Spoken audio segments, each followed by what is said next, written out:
the great coaching is so important too. There's so many guys that are really talented, but they have meathead coaches, and their coaches train them the wrong way, so they spar full blast in the gym, and then they go out and they lose, and then their coach has them sparring a couple weeks after they get knocked out and that kind of shit, and they don't have the technical prowess, the technical proficiency to teach a child or a kid or an athlete right. You can get unlucky, you know? I believe the best way to improve, it's when it's playful. I've seen so many guys, Joe, I can't say names, but it's crazy how many guys I've seen that left their career in the gyms. Yeah. Because they spar too hard.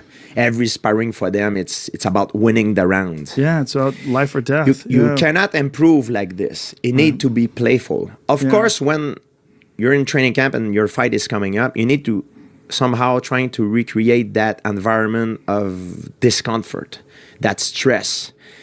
But when you're outside of that preparation zone, you need to be playful, and that's when you improve, when it's playful, when it's like a game.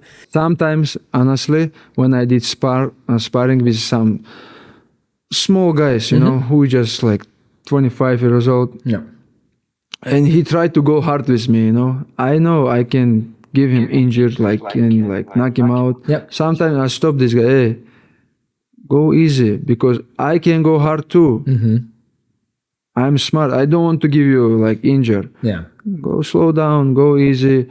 Maybe I don't need you, you need me. If you want, I work with you every day. Be smart, working not light, but don't go crazy. Most people approach sparring in terms of winning and losing. They say, I beat that guy. That's their mindset. You either won the sparring round or you lost the sparring round. Now that's good to build match preparation, mental toughness. I'm not saying these things are worthless. They have a value. But for me, the most valuable attribute or the most valuable way in which you can use sparring time is in terms of experimentation. And you have to use sparring to experiment. Where are your weaknesses? Where are your strengths? What needs to be changed? So when you see someone who's particularly strong at a given move, that's an opportunity to experiment. I'm always very defensive when I'm going with a guy who I feel like he could be trying to prove something. Like even when we're drilling, my defense is always on. I don't give someone the opportunity to take a swing or take a punch. I've had one guy hit me with a monstrous overhand right while we were drilling, and that was intentionally to knock me out. And instead of retaliating, I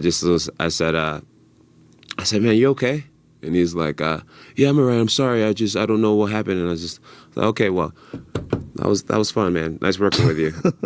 Just would never, ever work with you again. I had one guy punch me in the balls intentionally, too, not too long ago. And that was his last time ever training with me as well. Because when you watch a prime time or a fight, the guy's at the peak. He's at a point in his training camp where he's at the high end of intensity. So people are always watching the last part of your camp, the part where you're peaking, and then you're going to go taper off for 10, 15 days. They don't see that part, and they don't see the months before where you ramped up to that level. They just see the last 2-3 weeks where it's the last few sparrings, and we're mimicking fight speed to the maximum as we can. Yeah, we're flirting with danger here. We're only doing it a little bit, but that's the part everybody's watching. So they think, oh, if you want to become really good, you have to flirt with danger every day. That's what their workouts are. If you see George train throughout the year, you'd be like, hey, that wasn't so intense. That wasn't so intense. There's another really mellow practice.